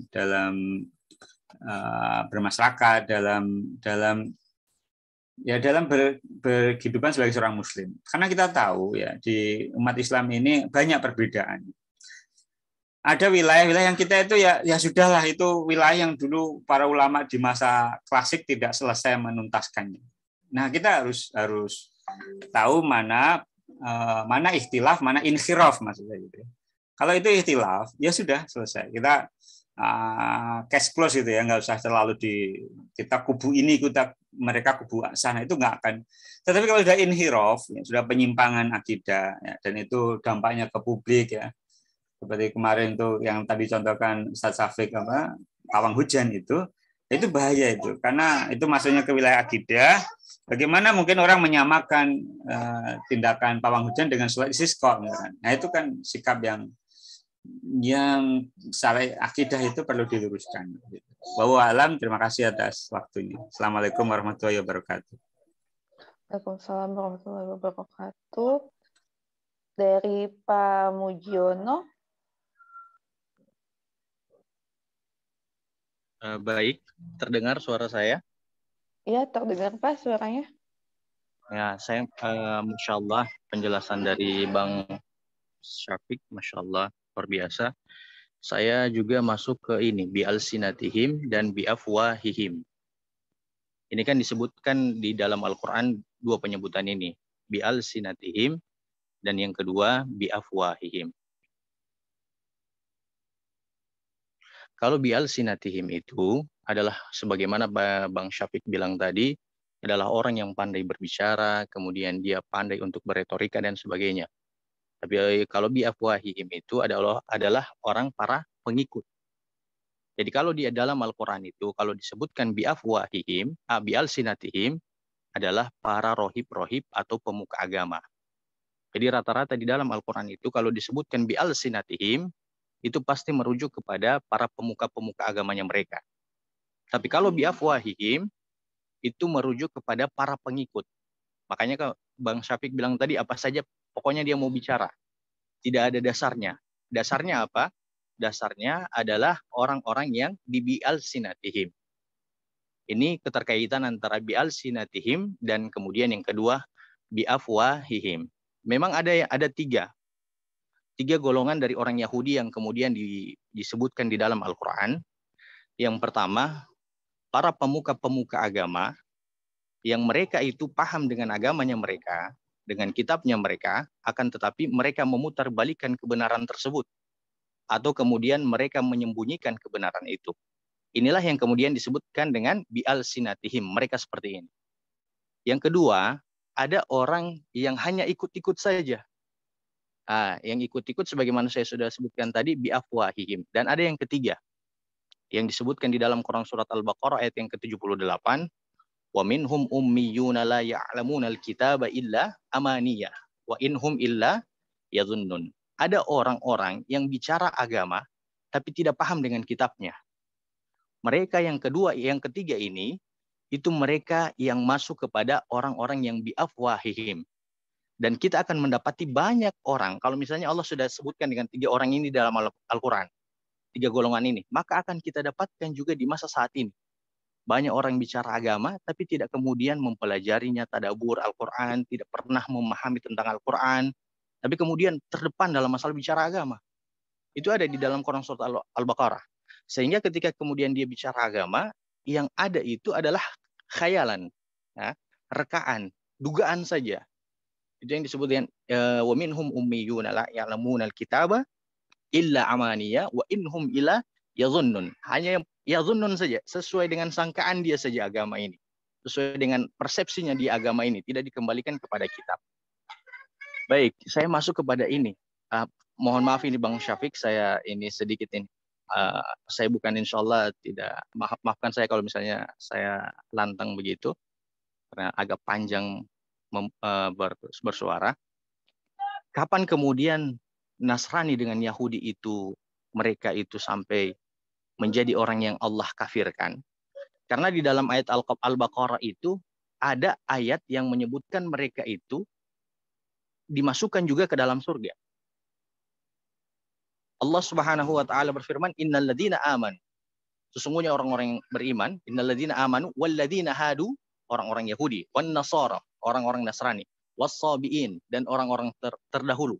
Man amana billahi wal yaumil akhir. Apabila mereka beriman kepada Allah dan hari akhir, wa amilus solihan, dan mereka itu beramal soleh. Falahum innalladzina amanu walladzina hadu wan nasara was-sabiin man amana billahi wal yaumil akhir wa amila salihan falahum ajrum 'inda rabbihim wala khaufun 'alaihim wala hum yahzanun. Maka mereka akan dibalas dan tidak ada rasa takut dan rasa sedih bagi mereka. Sekarang jadi pertanyaan. Dalil yang ini biasanya diambil oleh orang-orang sekuler untuk membenarkan pemahaman sekulernya mereka bahwa semua agama itu sama, sebagaimana di dalam dalil yang saya sebutkan tadi. Tapi kapan kemudian orang-orang Nasrani itu melenceng? Itu ketika Paul, ada Paul yang kemudian diangkat menjadi seorang pemimpin sebagai pemimpin orang-orang Nasrani, dan argumentasinya itu lebih diambil dalam masalah agama. Dari Paul inilah yang kemudian orang-orang Nasrani itu merujuk agama kepada dirinya, tidak lagi merujuk kepada kitab Injil. Begitu juga dengan orang-orang musyrikin Mekah yang awalnya agama yang berada di sekitaran Ka'bah itu adalah agamanya Nabi Ibrahim dan Nabi Ismail. Kemudian datang Umar bin Lu'ay yang dia orangnya sopan santun, dermawan, kemudian retorikanya itu didengar, akan tetapi karena dia tidak paham dengan wahyu dan ilmu-ilmu yang dibawa oleh Nabi Ibrahim atau warisan yang dibawa oleh Nabi Ismail, maka kemudian dia menjadikan orang-orang musyrikin itu menjadi tersesat. Dia pergi ke negeri Syam, mengambil patung Hubal di sana, kemudian dia umumkan kepada orang-orang di Ka'bah bahwa ini adalah patung atau syariat yang saya dapatkan di negeri Syam. Saya kembali ke masa saat ini sebagai yang saya dasar yang tadi sebagai pengantar, bahwa hari ini kasus pernikahan beda agama. Kemarin ada staf khusus Pak Presiden, perempuan Muslim menikah dengan seorang Nasrani. Ini kalau staf khusus, kita lihat pendidikannya bukan pendidikan sembarang lulusan SMA, apalagi hanya sekedar S1. Tempat dia bisa mendapatkan staf khusus tersebut, staf khusus presiden, pasti dia pendidikannya itu tinggi. Kemudian yang selanjutnya, pasti dia punya pengikut. Masalahnya ketika pernikahan beda agama kemarin, ada orang-orang yang pro dengan dia. Bahkan kemudian ada seorang yang disebut Kiai, Ahmad Nur Kholis. Dia mengatakan bahwa dengan dalil-dalil yang dia bawakan, pernikahan beda agama itu tidak masalah, dengan dia menyebutkan dalil ini, dalil ini, dalil ini. Baik, sebagai penutup sekalian, bahwa apa yang dikabarkan di Al-Quran akan terjadi di hari ini. Pak Ahmad Nur Kholis yang menghalalkan pernikahan beda agama, itu sama juga dengan yang disebut yang bi'al-sinatihim. Kemudian yang menikah beda agama itu bi'afwahihim, pengikut. Ketika dia tanya bisa tidak saya menikah beda agama, maka bi'al-sinatihim mengatakan bisa, dalilnya ini, dalilnya ini, dalilnya ini. Jadi bahaya sekali bagi orang-orang yang sebagai pengikut. Kedua, tahu agama tapi niatnya tidak benar. Ketiga, bicara agama tapi kemudian tidak tahu dengan kitabnya. Barakallahu fikum. Ya, jazakallah kan Pak Mugiono untuk tambahan insight-nya. Nah, di sini ada Kak Andi juga. Mungkin bisa langsung dipersilahkan, Kak. Oke. Assalamualaikum warahmatullahi wabarakatuh. Makasih sekali buat Bang Syafiq dan Bang Hanif sama Pak Mugiono buat tambahan-tambahannya. Cuma sedikit menambahkan aja dari pembahasan tentang surat At-Taubah ya, ayat 30 sampai 33 yang tadi dibahas. Jadi Ustadz Numan tuh kalau dari kajian-kajiannya ketika membahas ayat tertentu gitu, mengingatkan dulu kalau kita ingin dapat manfaat yang paling besar dari ayat yang kita sedang pelajari itu harus dilihat dari pertama yang paling pentingnya itu dengan konteks ayat itu dalam hubungannya dengan ayat-ayat sebelumnya atau dengan tema besar dari si suratnya gitu. Nanti jadi maksudnya kalau kita ingin dapat pelajaran utama yang paling signifikan, yang Allah inginkan kita pelajari itu, kita tuh melihat dari konteks ayat yang kita sedang pelajari. Pertama tuh dalam hubungannya dengan tema besar dari surat yang ayat itu berada, kemudian dengan ayat-ayat sebelumnya, dan juga nanti ayat-ayat sesudahnya gitu. Tapi dalam hubungan dengan ayat-ayat sebelumnya. Nah ini tuh ayat yang dibahas kali ini tuh sangat kompleks gitu ya, karena ada kata-kata misalnya orang-orang Nasrani, orang Yahudi, kemudian orang-orang kafir, orang-orang musyrik, kemudian orang-orang alim dan rohib-rohib orang-orang alim dari Yahudi dan rahib-rahib Nasrani gitu. Itu tuh ada pengertian yang perlu dibedakan kalau kata Ustadz Noman itu antara pengertian fikih dengan pengertian apa yang kalimat kata-kata itu tuh digunakan di Quran gitu. Jadi orang kafir, kalau kata-kata kafir di Quran tuh pemahamannya seperti apa yang Allah inginkan ketika kita mendengar kata kafir gitu, atau kata musyrik, atau kata Yahudi, kata Nasrani, apa bedanya ahlil kitab gitu dengan misalnya Yahudi dan Nasrani gitu. Itu apa namanya, istilahnya kata Ustaz Teman, itu kita harus benar-benar paham apa maksud Allah ketika Allah menggunakan kata. Di sini kan kata-katanya itu nyampur sekali, ada yang musyrik, Yahudi, Nasrani, kemudian ahli kitab, terus juga nanti orang-orang kafir gitu. Nah, jadi nanti dari situ tuh kita bisa dapat pemahaman yang utuh terhadap ayat yang sedang dibahas gitu. Contohnya misalnya ayat yang 30 dan orang-orang Yahudi berkata Uzair putra Allah, orang Nasrani berkata Al-Masih putra Allah. Itu tuh kalau dihubungkan dengan ayat sebelumnya, sebenarnya itu tuh hubungannya, kalau yang saya dengar penjelasan Ustadz Numan ya, itu tuh berhubungan erat dengan ayat 28-nya. Wahai orang-orang yang beriman, sesungguhnya orang-orang musyrik itu najis. Janganlah mereka mendekati Masjidil Haram. Gitu. Jadi itu tuh sedang bahas itu gitu, bahwa orang-orang musyrik yang menyekutukan Allah dengan yang lain gitu, menyembah Allah dengan yang lain, itu tuh najis dan nggak boleh masuk Masjidil Haram. Kemudian ketika ayat 29-nya dibahas, ya, bahwa kalau orang-orang yang tidak beriman kepada Allah dan hari kemudian orang-orang yang tidak beragama dengan agama yang benar, yaitu orang-orang ahli kitab gitu ya, orang yang telah diberikan kitab, mereka tuh boleh tinggal di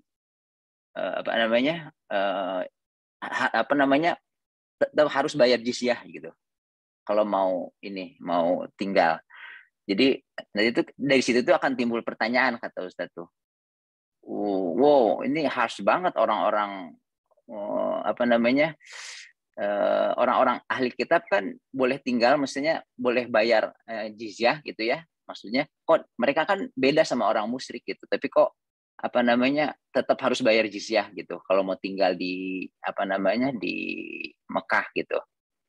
Nah itu terus itu tuh dijelaskan bahwa di ayat selanjutnya Allah tuh memberikan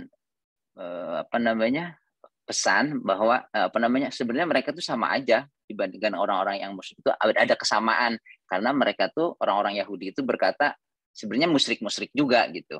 Makanya tuh seperti disamakan gitu antara orang Yahudi dan Nasrani ahli kitab itu dengan orang-orang musyrik gitu. Kok sama-sama, padahal kan orang-orang Yahudi dan Nasrani istilahnya menyembah Allah gitu.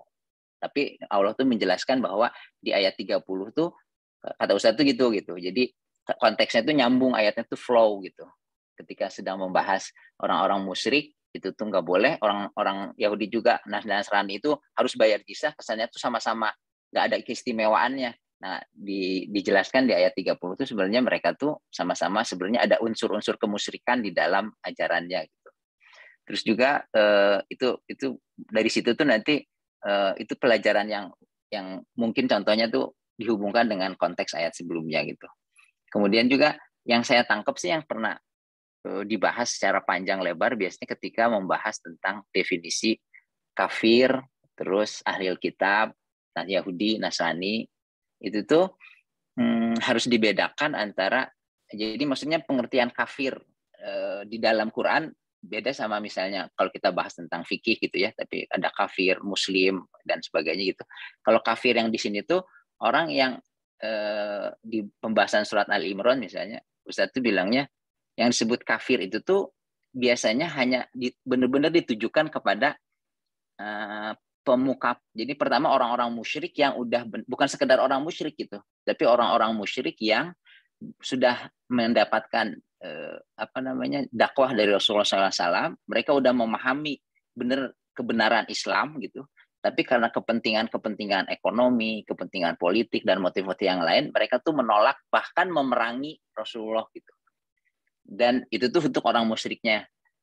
Sedangkan untuk orang-orang Yahudi Nasrani itu dibedakan dengan antara Yahudian Nasranian gitu dengan ahli kitab. Ahli kitab itu lebih banyak ditujukan ke orang-orang alim dan orang-orang pembesar-pembesar Yahudi, maksudnya imam-imam, rabi-robi Yahudi dan pendeta-pendeta Nasrani yang sudah tahu isi dari kitab yang mereka dapatkan, sebagian kebenaran yang ada di dalam kitab Injil dan kitab Taurat, tapi mereka menolak karena sama-sama mereka tuh tahu, kata tadi Bang Syafiq bilang mereka tuh mengenal Rasulullah tuh seperti mengenal anak mereka sendiri gitu, lebih mengenal Rasul itu dibandingkan anak-anak mereka sendiri, itu bahkan mereka lebih kenal gitu, karena tanda-tandanya di dalam kitab itu sama. Itu tuh nggak bisa disamain sama orang Yahudi Nasrani yang nggak ngerti tentang kitab, karena mereka tuh cuma ngikut-ngikutin aja gitu. Karena makanya di surat Al-Bayyinah, innal ladzina kafaru min ahlil kitabi wal musyrikin. Jadi orang-orang kafir dari golongan orang-orang musyrik dan orang-orang kafir dari golongan orang ahli kitab gitu. Nah, jadi itu tuh perlu difahami, kata Ustadz tuh ininya apa? Pengertian kafirnya. Terus kenapa Allah tuh kadang menggunakan kata kafir, kadang-kadang menggunakan ahli kitab. Ketika bahas tentang ahli kitab, mereka tuh mengatakan gini, itu tuh menuju kepada orang-orang yang para pembesar di apa namanya rabi Yahudi yang mereka tuh sangat paham tentang Tauratnya, kemudian para pendeta Nasrani yang tahu tentang Injilnya, tapi mereka memahami tentang pesan dari Rasulullah, tapi mereka menolak bahkan mencoba memadamkan agama Allah itu gitu, memadamkan ajaran yang dibawa oleh Rasulullah SAW gitu. Itu aja tambahan yang berhubungan dengan ketika kita ingin memahami satu ayat itu tuh harus ada flow, ada konteks dengan ayat sebelumnya. Kemudian dan juga harus memahami istilah-istilah yang digunakan itu kan agak rumit itu ayat ini tuh ganti-ganti. Misalnya orang-orang musyrik itu najis, kemudian perangilah orang-orang yang tidak beriman, kemudian orang-orang Yahudi, Nasrani. Ini kan kata-kata Yahudi, Nasrani itu dikata Yahudi itu untuk semua orang Yahudi, misalnya bukan calon pembesarnya, sebagian orang Yahudi itu bilang Uzair putra Allah. Orang-orang Nasrani juga bilang gitu, walaupun mereka nggak ngerti kenapa gitu. Tapi kalau untuk orang Nasrani yang bilang Al-Masih putra Allah itu beda kedudukannya sama orang-orang pendeta-pendeta Nasrani yang bilang Al-Masih itu putra Allah, karena mereka tuh sebenarnya mereka tuh baca tentang kitabnya tapi nggak menyembunyikan sebagiannya, dan bahkan ketika diajak bermubahalah oleh Rasul itu mereka nggak berani gitu. Jadi itu tuh untuk memahami ayatnya tuh dihubungkan dengan ayat sebelumnya, kemudian dengan istilah-istilahnya. Dan satu lagi kadang-kadang yang kata Ustadz tuh yang kita sering lupa tuh ketika kita bahas ayat, terus itu kita lupa seolah-olah itu tuh kayak pelajaran untuk orang-orang Nasrani, orang-orang Yahudi aja atau orang-orang musyrik aja. Kita kan enggak gitu. Makanya tadi saya setuju yang pas Bang Syafiq angkat, kita tuh mirip ketika mereka menjadikan, ketika Bang Syafiq bahas tentang mereka menjadikan orang-orang alim dan rohib-rohibnya sebagai Tuhan selain Allah gitu, itu tuh mirip, itu tuh harus introspeksi buat kita, karena di kita juga itu tuh kata Rasul kan kita tuh akan mengikuti jejak orang-orang sebelum kita langkah demi langkah, semuanya sampai mirip-mirip banget sama orang sebelumnya gitu. Itu tuh kita tuh sering yang tadi dibahas kata kita tuh nganggap kalau kita ustadz kita kalau udah ngomong gitu ya udah itu yang pasti benar, nggak mau nerima ustadz kita disalahin, atau walaupun kadang-kadang argumentasinya, dalil yang dikemukakannya tuh nggak kita pahami gitu. Nah itu tuh pelajaran tambahan ketika kita membahas tentang satu ayat tuh apa refleksinya buat kita sebagai seorang muslim gitu. Mungkin itu, dan juga satu lagi yang tadi tambahan dari Bang Hanif juga saya jadi ingat ketika Ustadz bahas tentang ayat-ayat di awal surat Ali Imran, kalau nggak salah ayat-ayat muhkamat dan mutasyabihat gitu.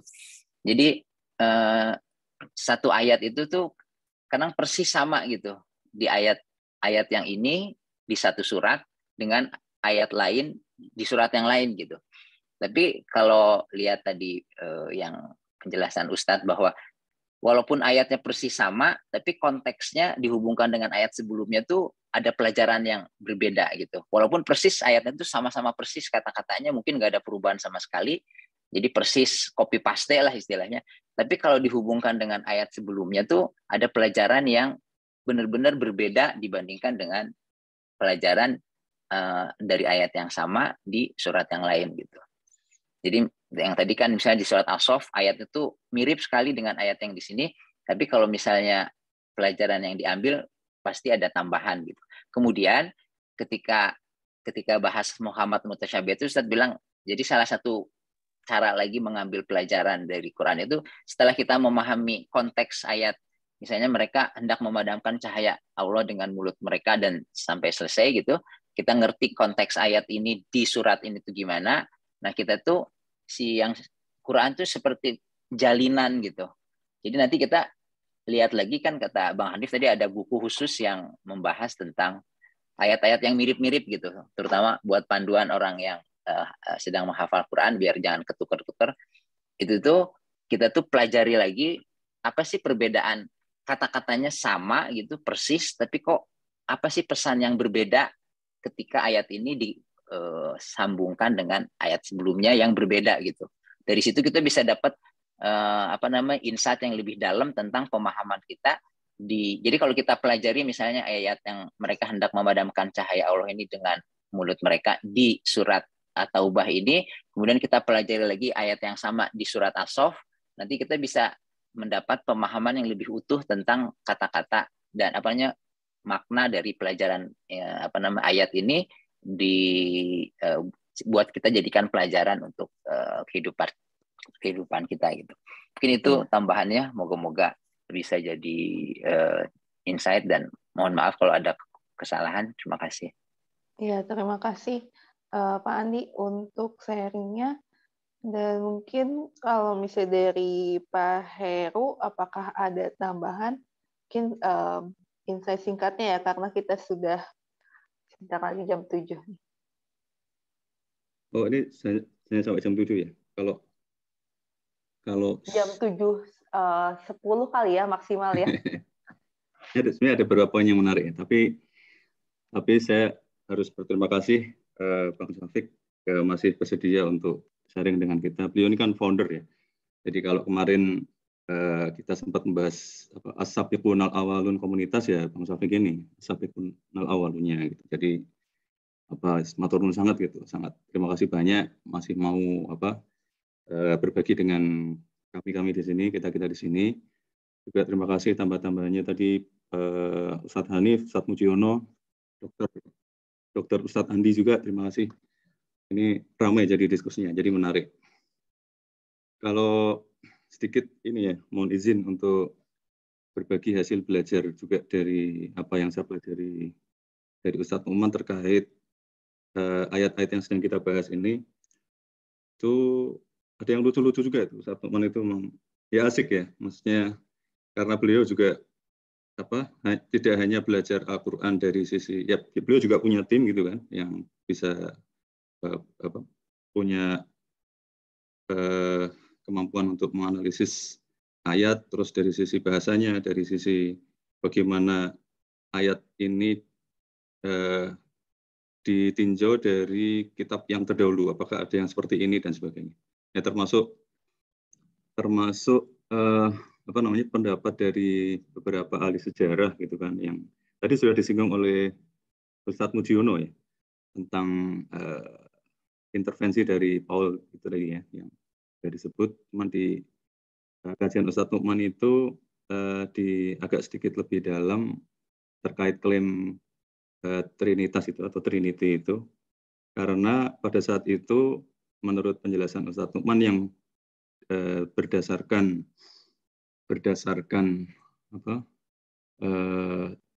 para ahli sejarah itu, yang menjadi early audience atau mukhotob awalnya saat itu adalah Egyptians, jadi orang-orang Egypt yang sudah punya mitologi dalam agamanya, dan di sistem mitologi mereka itu ada God the Father, bukan Godfather ya, beda. God the Father yang ayah bapak itulah.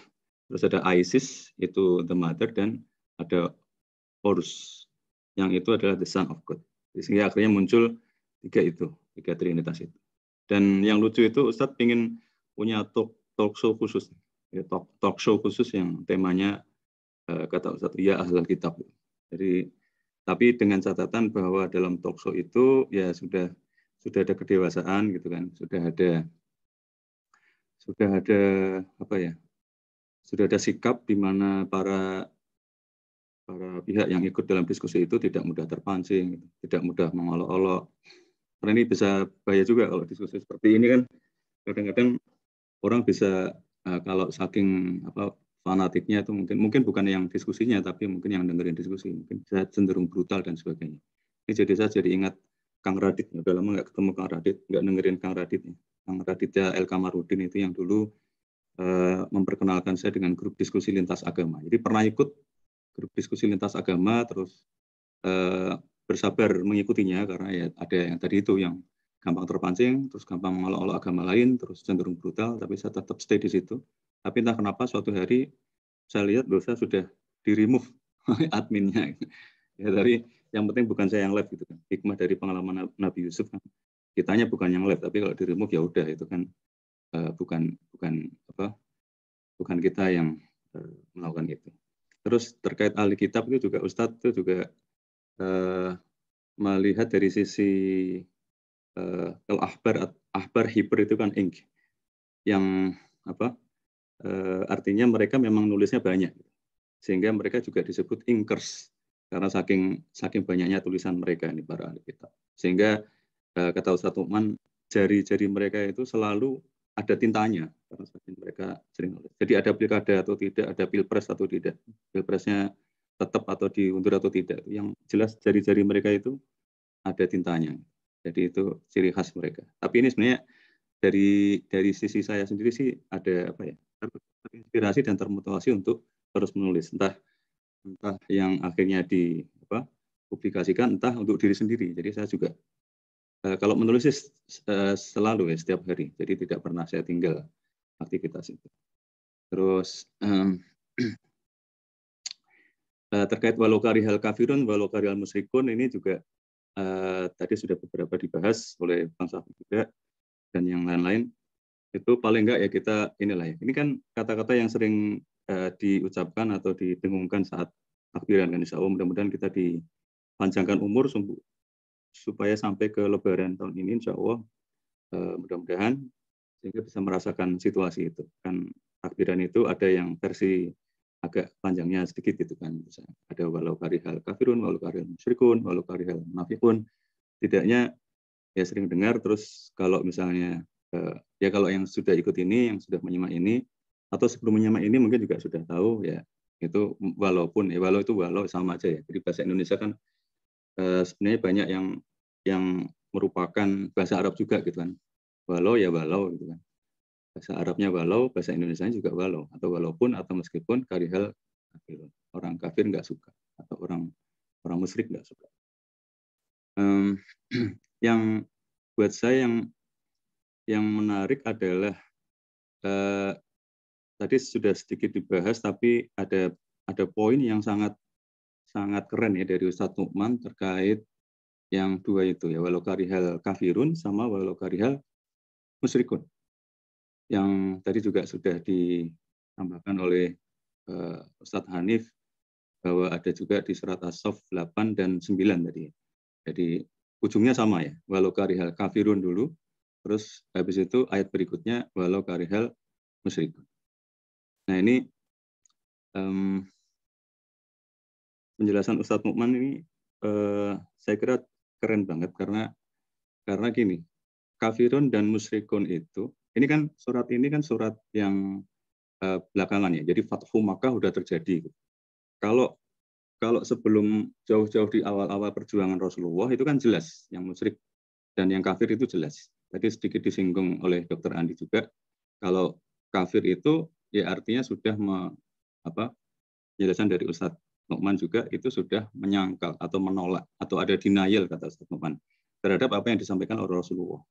Tapi kalau di awal perjuangan kan ada musyrikun yang menyembah berhala-berhala di sekitar Ka'bah itu yang mereka belum terekspos gitu, belum ada dakwah dari Rasulullah sehingga tidak bisa mereka disebut kafir, ya kan? Karena ya dari mana mereka bisa menyangkal, dari mana mereka bisa menolak, wong dengerin dakwahnya aja belum pernah gitu. Jadi ya musyrikun aja gitu. Tapi ketika surat atau ayat ini turun, ya Taubah itu kan di akhir-akhir periode termasuk ya Madani kan. Ini kan termasuk Madaniyah.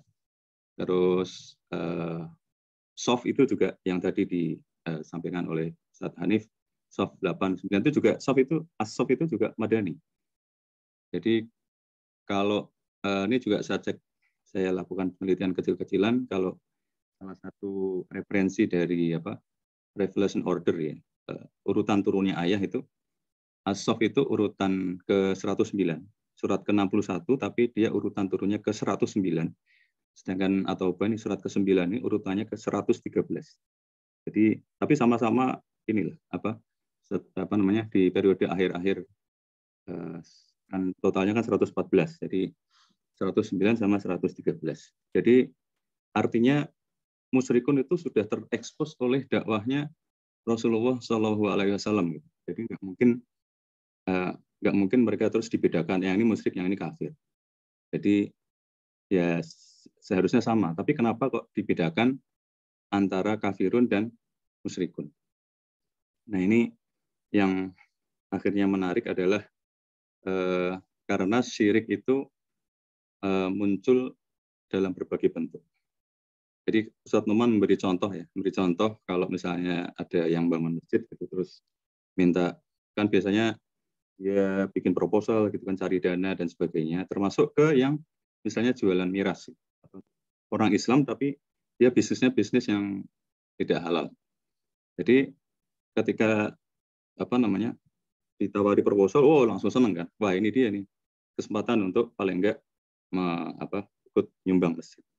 Nah, sebenarnya nyumbang masjid ini kata Ustadz Numan termasuk dari aktivitas yang menyebarkan cahaya Allah. Jadi apapun yang pokoknya membantu Islam, terus ada cahaya Islam yang makin tersebar, itu adalah termasuk yang membantu menyebarkan cahaya Allah. Karena cahaya Allah itu tidak disukai oleh orang yang sukanya dalam kegelapan. Tadi sudah disinggung tentang darkness atau kegelapan. Ustadz Umar juga pernah mencontohkan orang yang hidupnya dalam kegelapan. Itu kan kena cahaya sedikit aja kan dia jadi gatel-gatel gitu. Jadi dia nggak suka. Ustadz Umar juga pernah cerita, beliau pernah ke Las Vegas gitu, terus ada action, ada rencana pendirian menara sebuah masjid yang akhirnya bikin geger karena muncul petisi, penandatangan petisi, terus ada dengar pendapat dengan wali kota dan sebagainya. Tapi akhirnya didirikan. Ya tapi itu sebagai contoh bahwa menara aja, pokoknya sesuatu yang bau-bau Islam itu mereka nggak suka gitu. Nah, kembali ke kafir dan musyrik. Yang musyrik tadi, walaupun dia sudah tidak menyembah berhala dalam arti yang fisik, ya, berhala fisik, tapi ada juga berhala lain. Seperti dicontohkan tadi Ustadz Numan, orang yang nyumbang masjid, yang dia punya bisnis haram, itu ada di satu sisi.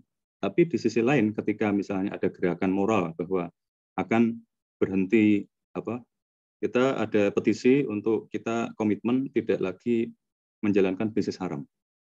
Nah, ketika petisi itu diminta ke orang itu untuk tanda tangan, ikut menandatangani petisi itu supaya berhenti melakukan bisnis haram, maka dia beda dengan ketika dimintai sumbangan masjid. Jadi dia tetap ada cahaya. Dia ingin meneruskan cahaya atau ikut menyebarkan cahaya Allah, cahaya Islam, cahaya Al-Quran. Tapi ketika masuk ke urusan itu dia kayak, ini otoritasnya ada di wilayah aku. Jadi aku nggak boleh diganggu gugat. Kata Ustadz Numan, let me live my life. Let me decide who I am. Jadi idenya adalah individual freedom. Tidak boleh ada intervensi atas diriku. Tidak boleh ada intervensi keputusan-keputusan yang aku ambil dalam hidupku. Termasuk Allah, termasuk Al-Quran tidak boleh mengintervensi urusanku. Tidak boleh mengintervensi keputusan-keputusanku. Nah inilah yang akhirnya disebut oleh Ustadz Numan, kalau yang model seperti ini adalah psychological syirik. Jadi di luarnya kita tidak melihat mereka menyembah berhala atau patung atau bahkan orang dan sebagainya atau idola yang lain. Tapi ada karakter syirik, ya kata Ustaz menyebutkan dua ini, istilah karakter syirik sama psychological syirik, di mana di luarnya tauhid, tapi di dalamnya tetap masih ada syirik, yaitu menyembah dirinya sendiri. Tadi saya kira di chat juga ada Mbak Sarita Maharani juga menyebutkan ada kecenderungan juga menyembah pada kehebatan diri sendiri, ini hasil perjuanganku gitu kan. Aku nggak ada yang bantu dan sebagainya. Itu jadi atau termasuk yang bisnis haram tadi, contoh Ustaz Teman yang punya bisnis haram, walaupun dia nyumbang masjid, tapi dia punya insight itu hidden syirik yang orang nggak tahu, karena apapun yang dia lakukan pokoknya, atau keputusannya, apalagi yang terkait dengan bisnis, terkait dengan menghasilkan uang, mendapatkan penghasilan, itu tidak boleh diintervensi oleh apapun, siapapun, termasuk Allah dan ayat-ayatnya. Jadi itu sedikit tambahan dari saya, dari hasil belajar saya. Jadi saya tidak akan mengoreksi Bang Syafiq sebagai founder dan as-sabiqunal awal. Justru saya yang sebagai yang melanjutkan perjuangan beliau di komunitas yang mungkin perlu dikoreksi. Saya kira itu Mbak Fauziah. Terima kasih. Assalamualaikum. Waalaikumsalam warahmatullahi wabarakatuh. Terima kasih Pak Heru untuk insight-nya. Dan luar biasa sekali ya, Masya Allah sekali sharing hari ini. Banyak tambahan ilmu dari para teman-teman di sini, dari Kak Syafiq. Terima kasih banyak untuk sharingnya, dan juga tadi ada pertanyaan ya dari Kak Cantika, dari Kak Angga juga, dan tambahan dari Pak Hanif, Pak Mujiono, Pak Andi, dan juga Pak Heru. Nah, mungkin dari Kak Syafiq langsung kalimat penutup kali ya, Kak ya, nasihat penutup untuk kita semua di sini nih. Baik, jazakumullah khairan katsir atas semua teman-teman yang sudah memberikan pertanyaan, tanggapan, tambahan, dan mudah-mudahan ya alhamdulillah jadi semakin memperkaya wawasan kita juga gitu. Baik, mungkin sebagai closing statement gitu ya. Saya teringat sebuah hadis dari Rasulullah. Saya nggak hafal tapi tadi saya coba googling gitu ya. Kira-kira yang sebenarnya populer, cuman nggak apa-apa saya sampaikan aja ya. Kira-kira begini kalimatnya, ya'ti 'alan nasi zamanan as-sabiru fihim 'ala dinihi kal qabid 'alal jamr.